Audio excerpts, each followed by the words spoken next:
Hey everyone, thanks for joining my channel. I'm Subodh Mishra, and if you are considering upgrading your tablet, today's episode is must watch. Apple just has launched a new M4 iPad Pro and iPad Air and the 10th generation iPad, and we are diving into all those major updates. From the revolutionary display to the internal tech upgrade, let's start exploring them one by one.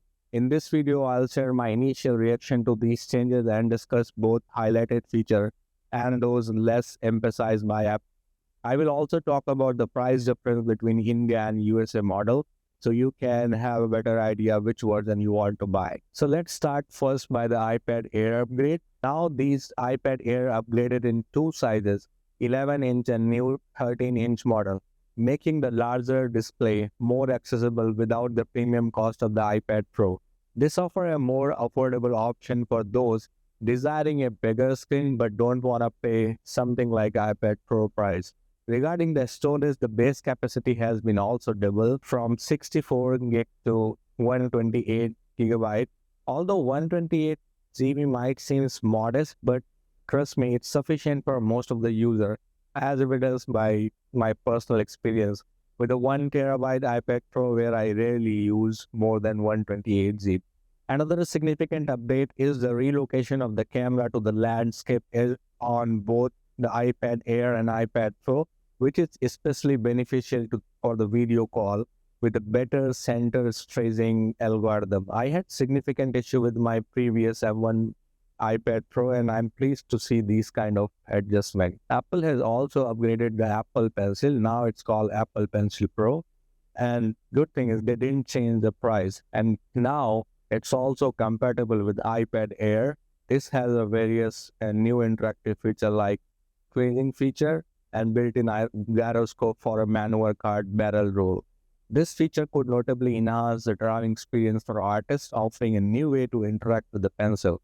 While these might not impact everyday users significantly, but there are certainly welcoming improvements that boost the overall functionality of the pencil. Moreover, the Pencil Pro now provide a haptic feedback, which could be particularly useful for artists, providing tactile response during specific interactions, such as snapping to a grid. Like previous iPad Air, it does come with a stereo audio, but now it is equipped with a spatial audio, and 13-inch model is even better, having an extra bass feature.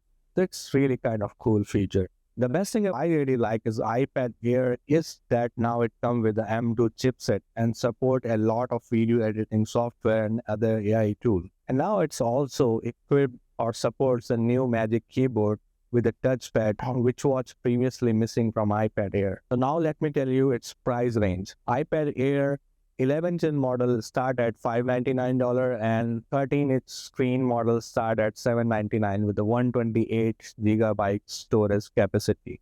And if you wish to add Magic Keyboard, it will cost you an extra $300. And if you wish to buy a cellular version, you need to pay an extra $150 for any screen size. And if you want to buy this in India, the 128 GB version with the 11-inch model will cost you 60,000 rupees and 13-inch model will cost you 80,000 rupees. And I think 128 GB is more than enough for most of the iPad Air user.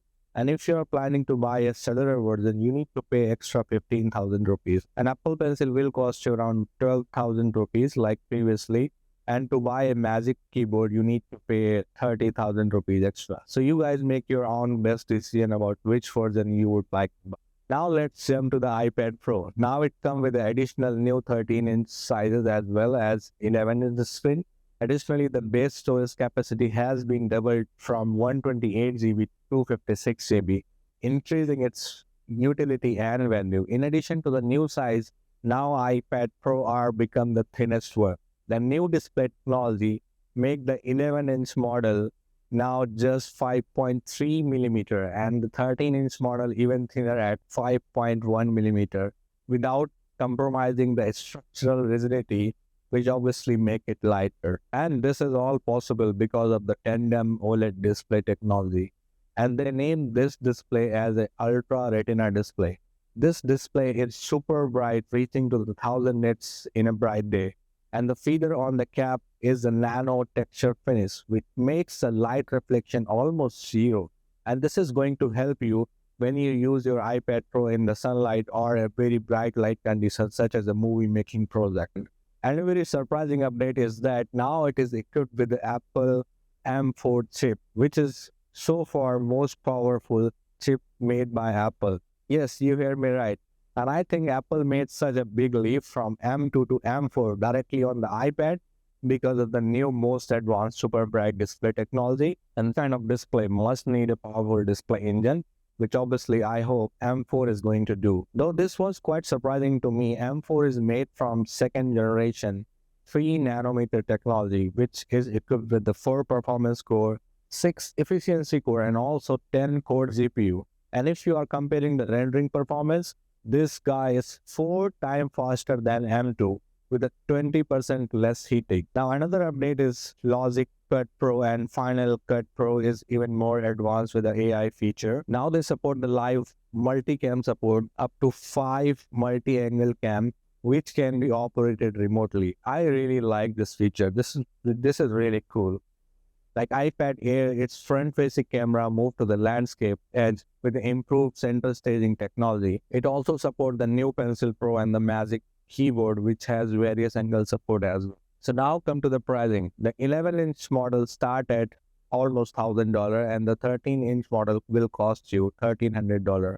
But if you want the nano-texture display, which is not available for iPad Air and also not the lower memory version of iPad Pro, if you want to have this, you need to buy at least 1 TB version, which will cost you a minimum $1,699. And if you want to buy a cellular version, you need to pay extra $200. The addition of Magic Keyboard will cost you an extra $300. And if you want to buy this in India, the 11-inch model will cost you about 1 lakh rupees and 13-inch will cost you around 1,30,000 rupees. For nano-texture glass, you need to buy a minimum 1 TB version, as I said earlier, which will cost you 1,60,000 rupees and the additional 10K for nano-texture glass. And to buy Apple Pencil Pro and the Magic Keyboard, you need to pay the same amount as the iPad Air. Also, the iPad 10 is now retailing for $349 in the US and around 35,000 rupees in the India, which seems like an excellent deal. It's hard to find another tablet at this price range with the same capability for everyday use such as watching videos, emails, or playing games. The iPad 10 is more than sufficient. So this is all about the recent Apple event update. So let me know guys what you think in the comment. Are you considering upgrading this generation or are you disappointed that iPad mini wasn't updated? How do you feel about the discontinuation of iPad 9? Do you believe Apple's decision to lower the price of iPad 10 was wise? I always appreciate reading your feedback in the comment section and thank you for your continuous support. And please don't forget to hit the subscribe button. Thank you so much.